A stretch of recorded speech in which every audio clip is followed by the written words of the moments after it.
Assalamualaikum warahmatullahi wabarakatuh. Nama saya Fitri Rahmawati dengan NIM E97219096 dari kelas F2. Kali ini saya akan mempresentasikan tugas UTS saya pada mata kuliah Tasawuf dan Tradisi Pesantren 2, yang mana dalam presentasi ini saya akan mempresentasikan dan membahas mengenai pesantren sebagai lembaga pendidikan rohaniah. Dimulai dari pengertian pesantren. Menurut bahasa, pesantren merupakan dari kata santri yang mendapat awalan pe dan akhiran an, sehingga menjadi pesantrian yang bermakna kata sastri yang artinya murid. Sedangkan menurut Bird berasal dari kata sastri. Kata sastri ini berasal dari kata sastra yang berarti buku-buku suci agama atau buku-buku tentang ilmu pengetahuan. Menurut M. Dawam Raharjo, beliau memberikan pengertian yakni pesantren sebagai sebuah lembaga pendidikan dan penyiaran agama Islam. Dan yang terakhir ada pendapat menurut Abdurrahman Wahid mendefinisikan pesantren secara teknis. Pesantren adalah tempat di mana santri tinggal. Pengertian pendidikan rohaniah.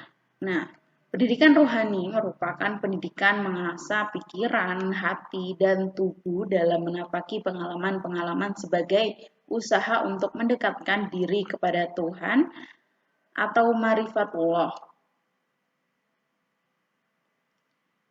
Kemudian di sini ada penjelasan mengenai hubungan antara pesantren dan pendidikan rohaniah.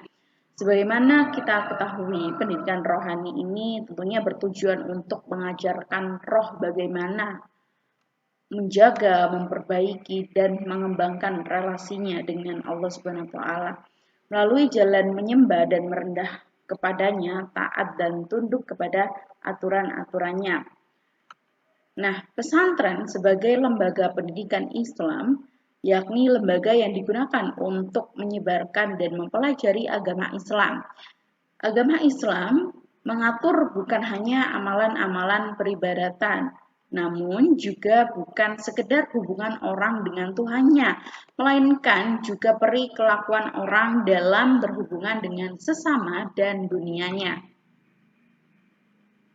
Dengan adanya wadah atau pesantren, tujuan dari pendidikan rohaniah ini dapat dicapai dengan lebih sistematis dan terarah. Karena dalam pesantren, pendidikan rohaniah dapat diajarkan dan ditanamkan dengan baik, sehingga tertanam dalam pribadinya nilai-nilai mulia, sampai nilai-nilai tersebut menjadi kebiasaan atau tabiat bagi dirinya. Segala kebaikan yang ia kerjakan muncul atas kesadaran diri pribadi tanpa ada paksaan, serta tulus tanpa adanya motif kepentingan manusia. Nah, itu tadi presentasi dari saya, yang mana tadi kita sudah membahas mengenai pesantren sebagai pendidikan rohaniah. Di dalamnya kita sudah membahas mengenai pengertian pesantren, kemudian pengertian pendidikan rohaniah, dan juga hubungan antara pesantren dan pendidikan rohaniah. Itu saja yang dapat saya sampaikan.